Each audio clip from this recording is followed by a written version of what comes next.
오늘의 사연을 소개하겠습니다.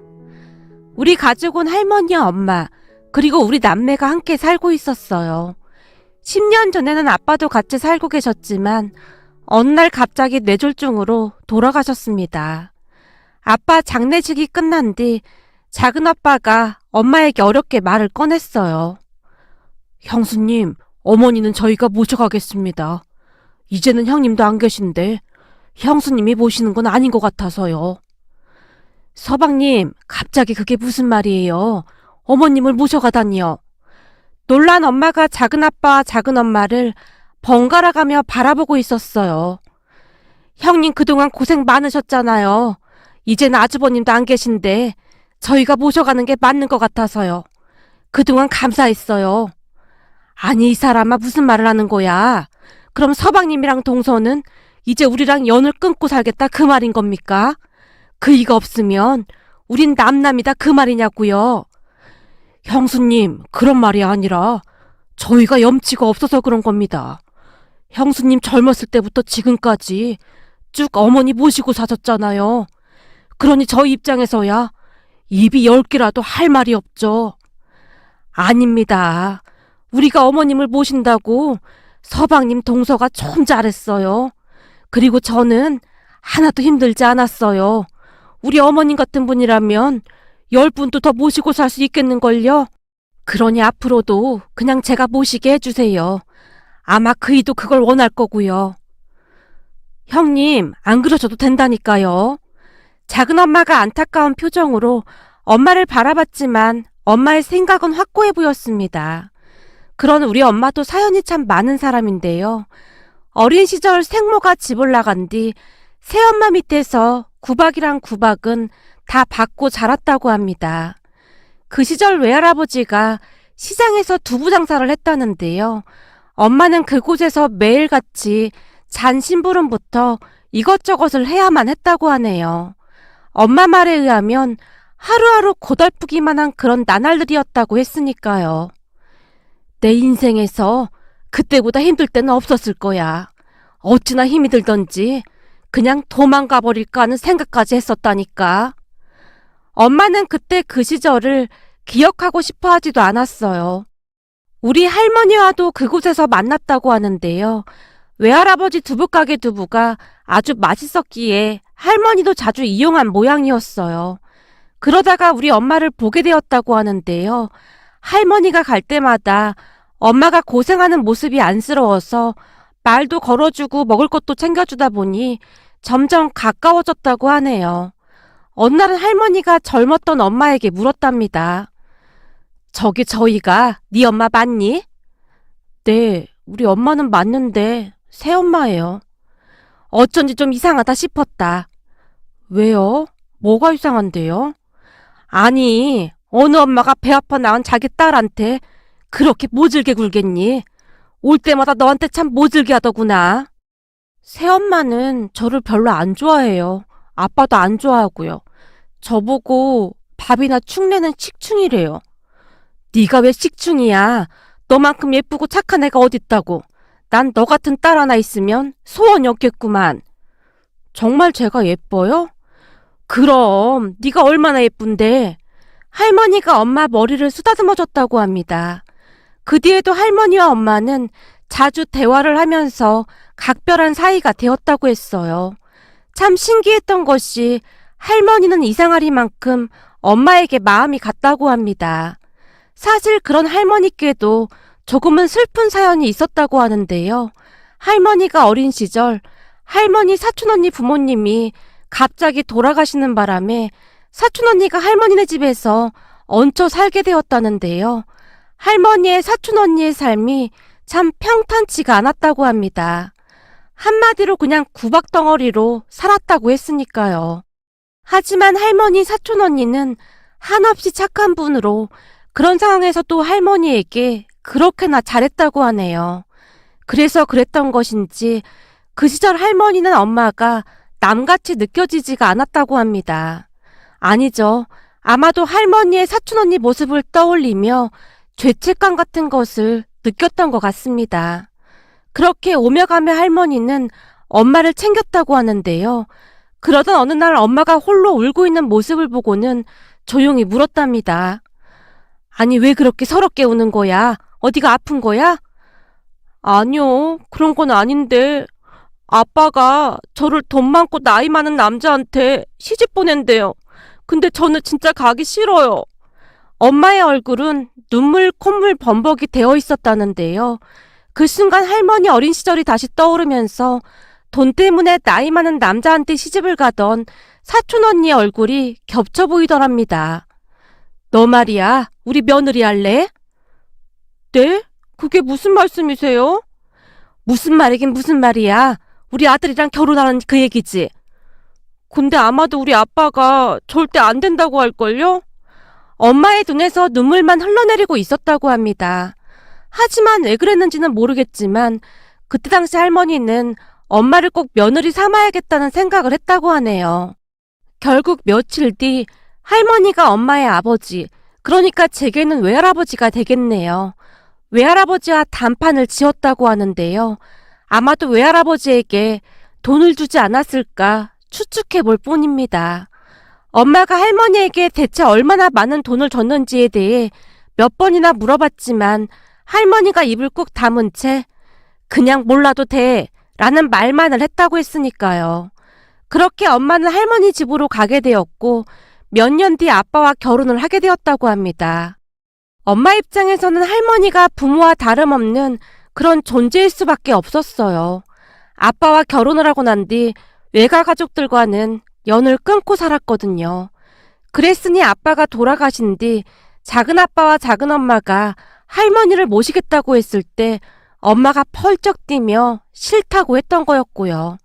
다행히 작은엄마, 작은아빠 두 분도 참 좋은 분으로 평생 할머니를 모시고 산 엄마에게 미안한 마음을 가지고 계셨기에 아빠가 돌아가시고 난 뒤 두 분이 할머니를 모시고 가겠다고 했던 겁니다. 하지만 엄마의 생각은 완강했고 거기다 할머니조차도 엄마와 함께 살길 원했어요. 나도 그냥 큰애네 집에 있고 싶구나. 있던 데가 편해. 어머님, 저희도 잘 모실게요. 니들 착한 거 나도 다 안다. 그래서 고맙긴 한데 난 여기가 더 편하구나. 큰애만 괜찮다면 계속 여기서 지내고 싶구나. 그래도 형님께 너무 죄송해서 그렇죠. 그럼 제사는 저희가 다 가지고 갈게요. 그리고 명절 음식도 다 저희가 준비해서 우리 집에서 지낼 테니까 그런 줄 아시고요. 이 정도면 저희도 많이 양보한 거니까 두 분도 그렇게 아세요. 작은엄마가 할머니와 엄마를 보며 단호한 표정으로 말을 했어요. 할머니가 참 좋은 분이셔서 그랬던 것인지 할머니의 자식 농사는 대성공을 거뒀다고 해야 할까요? 항상 서로를 챙기는 우리 가족을 다들 부러워하곤 했습니다.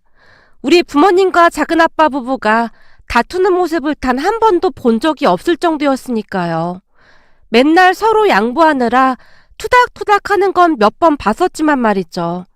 사람들은 우리 가족을 많이 이상하다는 듯이 바라보곤 했는데요. 주변을 둘러보면 재산 싸움에 기싸움에 다들 그리 살고 있었기에 사람들 눈에 비친 우리 가족의 모습이 이상하게 보일 수밖에요. 특히나 엄마 친구 중 미자 아줌마가 그렇게 질투를 하곤 했는데요. 할머니와 엄마 사이뿐만 아니라 엄마와 작은엄마 사이 또한 이간질을 시키려고 부단히도 노력하곤 했거든요. 미자 아줌마는 욕심도 많고 샘도 많은 사람으로 사람들 사이에서도 평판이 좋지 않은 그런 사람이었어요. 한마디로 사람들이 미자 아줌마를 늘 피해 다녔다고 해도 과언이 아닐 정도였으니까요. 하지만 미자 아줌마는 눈치가 없어도 그렇게 없을 수가 없었는데요. 다들 싫어하는 기색이 역력했음에도 시도 때도 없이 집에 찾아오곤 했어요. 물론 엄마도 미자 아줌마를 정말 싫어했지만 모진 소리를 하지 못한 채 그냥 적당히 둘러대면서 속에 있는 말을 하진 않았어요. 그러던 어느 날 엄마 친구분에게 연락이 왔는데요. 저기 말이야, 우리끼리 말하고 있었는데 미자 그것이 어떻게 알고 온 것인지 우리 몰래 엿듣고 있었지 뭐야. 엿듣다니 뭘 엿들어. 왜 그거 있잖아. 니네 아들 얘기 말이야. 우린 그냥 우리한테 그런 일이 생기면 어떻게 해야 할까? 우리가 너처럼 그렇게 행동할 수 있을까? 그런 말을 하고 있었거든. 우리 예비 며느리 얘기를 하고 있었구만. 그래, 니네 예비 며느리 얘기를 하고 있었어. 근데 그걸 미자 고것이 뒤에서 엿듣고 있다가는 아주 신나서 갔어. 아마도 너네 집으로 달려갈 게 분명해서 말이야. 미안해서 어떡하니? 근데 우린 네가 진짜 존경스럽다 뭐 그런 얘기했어. 진짜야. 알았어. 근데 그게 뭘 존경스러울 일인가? 아니긴 왜 아냐. 네 얘기 듣고 내가 아무리 생각해봐도 난 결혼 찬성하기 어려울 것 같더라고. 암튼 넌 진짜 대단한 사람이야. 엄마 친구분이 감탄까지 하며 말했다고 하네요. 그렇게 잠시 후 우리 집 초인종을 누른 미자 아줌마가 큰 소리로 물었어요. 저기 내가 듣자 하니 니네 예비 며느리한테 문제가 좀 있다며? 근데 왜 그런 애랑 결혼을 허락했어? 나중에 니네 아들한테 무슨 원망을 들으려고 그래? 원망을 듣긴 무슨 원망을 들어. 지금 둘이 좋아서 난리도 아닌데. 그리고 걔들 사귄 지 벌써 한참 됐어. 근데 그런 걸로 결혼 반대를 어떻게 해? 남의 집 일에 그만 신경 끄고 네 아들 결혼이나 신경 써. 우리 아들이야. 뭐 볼 것도 없지. 우리 예비 며느리는 아주 건강하거든. 근데 니네는 애를 못 낳을 수도 있다고 하던데 어떻게 결혼을 허락할 수가 있냐? 니네 시어머니도 허락하신 거야? 우리 어머니야 뭐 지들만 좋다고 하면 되는 거 아니겠냐고. 그냥 나한테 다 맡긴다고 하셨지. 내가 보기엔 너 진짜 잘못 생각하고 있는 거야. 지금 이게 얼마나 중요한 문제인데 결혼을 허락해. 생각해봐라. 네 예비 며느리가 애를 못 낳을 수도 있다고 하던데 넌 억울하지도 않냐? 네 아들은 멀쩡한데 왜 하자 있는 여자랑 결혼을 허락해? 나 같았으면 곡기를 끊는 한이 있어도 절대 허락 못한다. 너 지금 제정신이 아니야. 뭘 제정신이 아닐 것까지 있어. 이게 팔자라고 하면 그냥 받아들이면 되는 거지.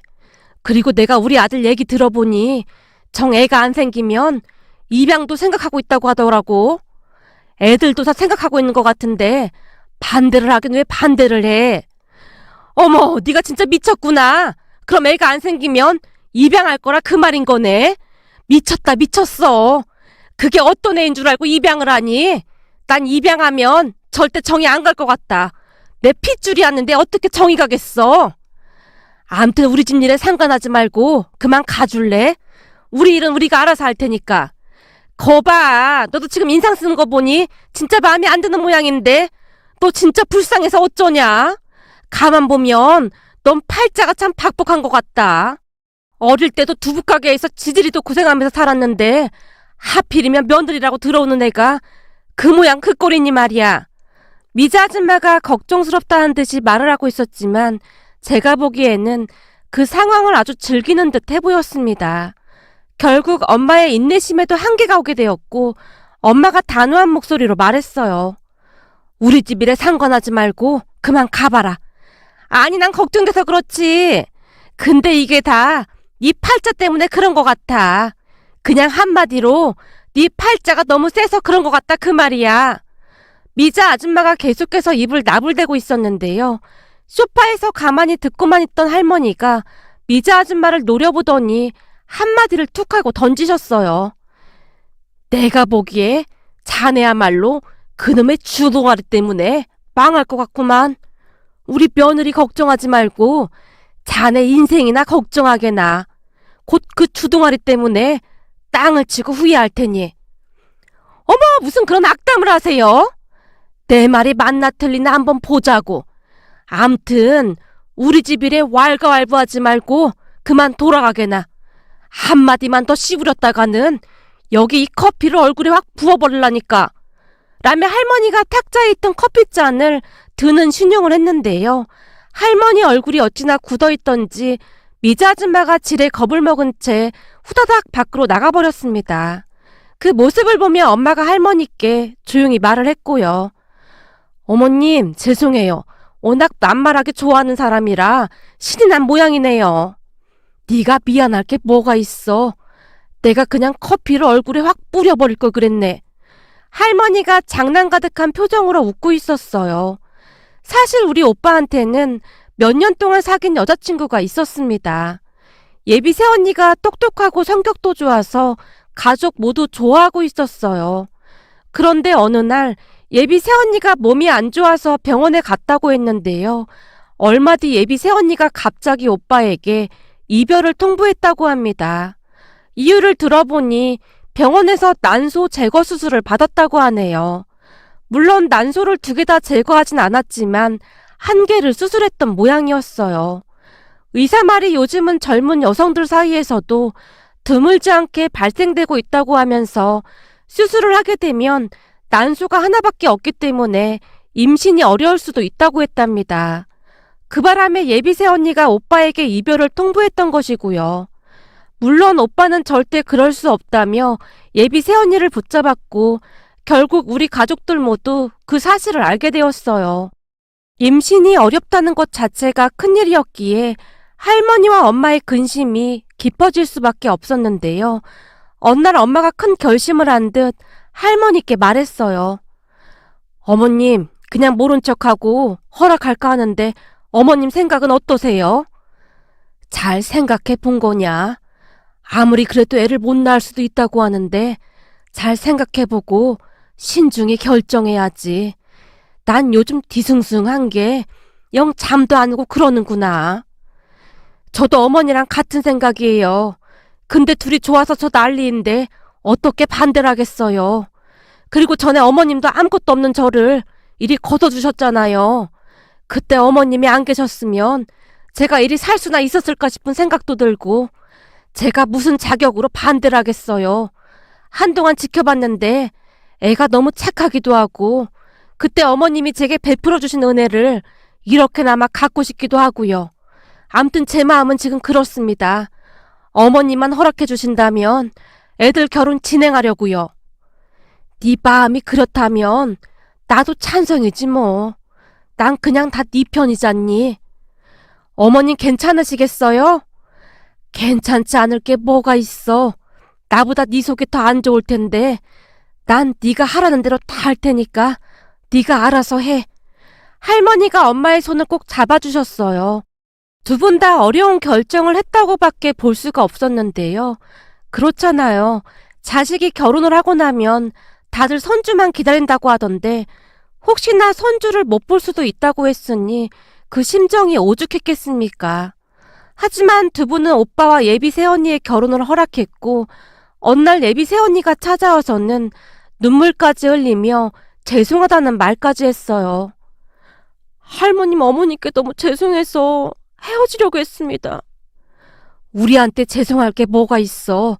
둘이 좋아서 그 난리인데 억지로 떼어놓고 우리가 발 뻗고 편히 살기나 하겠냐.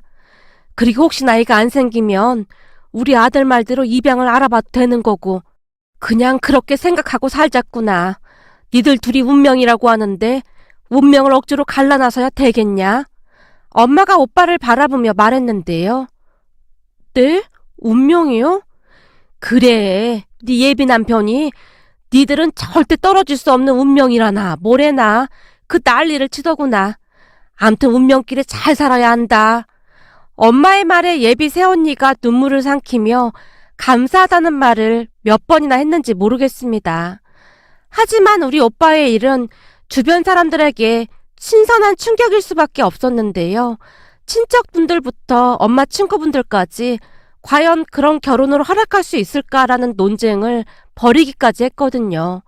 그랬으니 평소 남이 잘 되는 꼴을 눈뜨고 절대 못 보던 미자 아줌마가 득달같이 쫓아와서는 그 난리를 치다 돌아간 겁니다.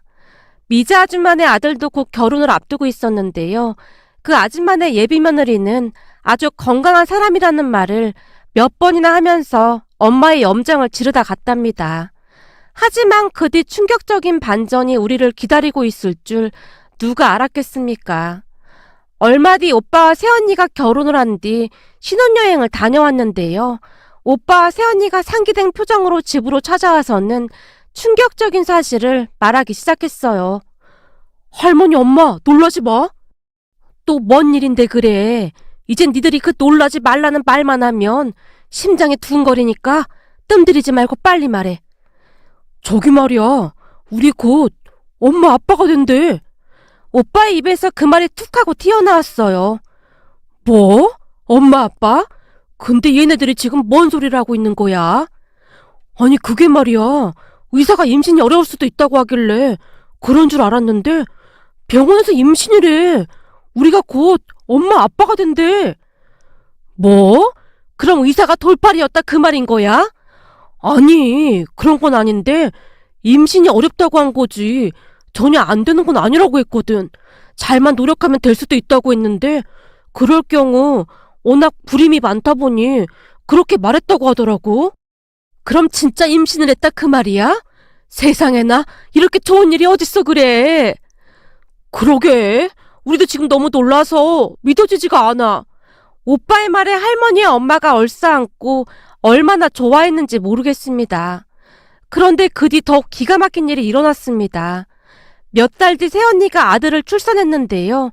첫째 조카가 태어난 뒤 얼마 되지 않아 또다시 임신을 한 겁니다. 그러니까 연년생으로 아이를 낳게 된 거죠. 그 바람에 할머니와 엄마의 넋이 나갈 수밖에 없었어요. 아니, 불임일 수도 있었다며. 근데 또 애가 들어섰다 그 말이야? 그렇다니까. 의사도 황당해 하더라니까. 아무래도 하늘에 있는 니들 아버지가 도와주고 계신 모양이구나. 그렇지 않고서야 무슨 이런 일이 다 있어 그래. 할머니와 엄마의 눈가에 이슬이 맺혀 있었습니다. 그러다 어느 날 새언니가 둘째를 가졌다는 소문을 듣고 미자 아줌마가 득달같이 쫓아왔는데요. 뭐야, 애를 못 가질 수도 있다고 했다며. 근데 또 둘째를 가졌다 그 말이야? 그러게 말이야. 병원에서 불임일 수도 있다고 했다는데 또 임신을 했지 뭐야. 이런 경사가 어딨어 그래. 근데 니네 아들은 아직 강간무소식인 거야? 결혼한 지 꽤 지났지 않았나? 요즘 누가 결혼하고 바로 애를 갖냐? 요즘 애들은 신혼 좀 즐기다가 애 갖고 그러는데 니네 아들 며느리는 애를 못 가질 수도 있다고 해서 서두른 거잖아. 우리 며느리는 아주 건강해서 굳이 안 그래도 되거든. 미자 아줌마가 짜증스럽게 말을 하고는 나가버렸습니다. 그 모습을 보며 할머니가 한 소리를 하셨는데요. 내가 전에 그랬잖니. 저 주동아리 때문에 벌 받을 거라고. 남한테 악한 마음 먹고 살면 그대로 돌려받기 마련이야. 내가 보니 손주를 기다리나 본데 안 생겨서 약이 잔뜩 올라 있구나. 그러게요. 무슨 이런 일이 다 있는지 모르겠네요. 이게 다 어머님이 여지껏 바르게 사셔서 복을 받는 게 아닐까 싶네요. 그동안 어머님이 뿌린 게 많으신 거죠. 내가 뿌린 게 많긴 뭐가 많아. 네가 착해서 복 받은 거지. 할머니와 엄마가 서로를 칭찬하며 행복한 미소를 짓고 있었습니다. 그렇게 몇 달 뒤 새언니가 또다시 아들을 출산했습니다. 그 바람에 집안에 경사가 났는데요. 사돈 어르신들도 좋아서 주변에 떡까지 돌리고 이건 뭐 거진 잔치 분위기였습니다. 그렇게 시간이 얼마나 지났을까요? 어느 날 오빠와 새언니가 집에 와서는 기가 막힌 말을 하는 겁니다. 저기 이런 말씀 드려도 될지 모르겠는데요. 저희 학가하면 안 될까요? 뭐? 합가? 학과는 갑자기 왜 해? 그게 제 입으로 차마 말씀드리기가 그런데 저희 또 애가 생겼어요. 뭐? 또 임신을 했다 그 말이냐? 병원에서 또 불임일 수도 있다고 했다며. 근데 무슨 애가 그렇게 잘생겨? 그니깐요. 분명히 애가 잘 안 생길 거라고 했는데 어찌 된 건지 저도 잘 모르겠어요. 그래서 말인데 지금 애 둘도 감당이 안 돼서 너무 힘든데 셋을 어떻게 혼자 키워요? 아무래도 합가를 해야 할 것 같아요. 저희 친정은 지방이라 여기 들어와서 살고 싶어요. 할머님, 어머님, 저 너무 힘들어서 혼자 애 셋 못 키워요. 애들 아빠는 종일 회사가 있고 저 너무 힘들어요. 새언니가 막무가내로 졸라대기 시작했어요. 결국 오빠 부부는 조카들을 데리고 집으로 들어왔습니다. 그 뒤부터 할머니와 엄마 그리고 저까지 엄청 바빠진 건 말할 것도 없었고요. 어느 날은 할머니가 새언니에게 소리쳤어요. 이놈의 돌팔이 의사가 불임은 뭔 놈의 불임이야. 그 의사 그놈 돌팔이가 분명하다. 니들 잘 들어. 앞으로 애기 더 낳기만 해봐. 그땐 가만 안 둘 참이니까. 우리 넷은 절대 못 키운다. 그 바람에 새언니가 눈치까지 봐야만 했고요. 암튼 우리는 현재까지도 조카 셋을, 그것도 아들만 셋을 돌보고 있는데요. 어느 날은 미자 아줌마가 찾아와서는 우리 조카들을 가만히 보더니만 긴 한숨을 내쉬었어요. 아니, 불임이라고 했던 사람은 순풍순풍 애도 잘 낳는구만. 건강하다고 그 생조를 하더니만 왜 애가 안 생기냔 말이야. 이번에도 시험관 잘 안 된 거야? 나도 몰라. 잘 안 됐으니 연락이 없지. 내가 진짜 속이 터져 죽겠다 아주 그냥. 아니, 멀쩡하게 생겨서 몸이 왜 그 모양인 건지. 이러다가 나 손주도 못 보는 거 아닌지 모르겠어. 우리 남편은 맨날 술만 마셔대고 있는데 허구한 날 아들 며느리랑 싸우고 내가 답답해서 못 살겠다. 아니, 아들 며느리랑 싸우긴 왜 싸워? 왜긴 왜겠어. 애 안 생기는 게 다 며느리 때문이라고, 사기 결혼 당한 거라고 막 난리를 쳤다지 뭐야. 뭐? 진짜 그런 소리를 했단 말이야? 그렇다니까. 근데 사실은 나도 그런 생각이 들긴 해. 그렇지 않고서야 이렇게 애가 안 생길 수는 없는 거잖아. 지금 아들 며느리가 우리랑 연 끊는다고 난리도 아니야. 이제는 전화도 안 받아. 니네 부부 진짜 문제다. 아들 며느리는 애 가지려고 엄청 노력하고 있는데 거기다 대고 어떻게 그런 막말을 할 수가 있어. 애도 마음이 편해야 빨리 생기는 건데 그렇게 난리를 쳐대면 어떡해. 뭐야, 가만히 듣다 보니 기분 나쁘네. 너 말이야, 지금 니네 며느리가 손자를 셋씩이나 낳았다고 유세 떠는 것 같다 보인다. 아니, 유세가 아니라 내 말은 아들 며느리한테 너무 그러지 말라는 거지. 됐다. 내가 보기엔 우리가 이 모양 이 꼴 된 게 아주 꽃이다는 표정이네. 무슨 놈의 불임이 애를 셋씩이나 낳아. 내가 보기엔 니네 며느리가 이상한 애야. 미자 아줌마가 새언니를 노려보다가 갔답니다. 그럼 미자 아줌마를 보던 할머니가 한마디를 하셨는데요. 그때 내가 뭐랬니? 저 옆편네 입 함부로 놀리다가 벌 받을 거라고 했잖니. 그렇게 사람은 항상 말 조심하고 착하게 살아야 하는 거야. 그동안 저 옆엔 내가 여기저기 말 옮기고 다니면서 사람들 흉이나 보고 그랬잖니. 그랬으니 집안이 잘 될 리가 있겠냐. 사람은 말이야, 항시 착하게 살아야 하는 거야. 그래야 없던 복도 들어온다 그 말이야. 그러게 말이에요. 제가 보기엔 그동안 어머님이 덕을 많이 쌓으셔서 우리가 이렇게 복을 받는 모양입니다. 이게 다 어머님 성신 덕분입니다. 가족들이 다들 착해서 가능했던 거 아니겠냐. 손주 며느리야, 그치만 넷째는 절대 안 된다. 우리 지금도 너무 힘들어. 할머니가 새언니를 나무라며 장난스레 웃으셨어요. 그 바람에 새언니의 얼굴이 새빨개져 있었는데요. 만약 그때 할머니와 엄마가 새언니를 반대했다면 어땠을지 아찔하기까지 하네요. 새언니는 정말 좋은 사람이거든요. 우리 가족 앞으로도 서로 아끼며 지금처럼 행복하게 잘 살아가겠습니다. 오늘의 사연은 여기까지였습니다. 즐겁게 보셨다면 구독, 좋아요 부탁드립니다. 고맙습니다.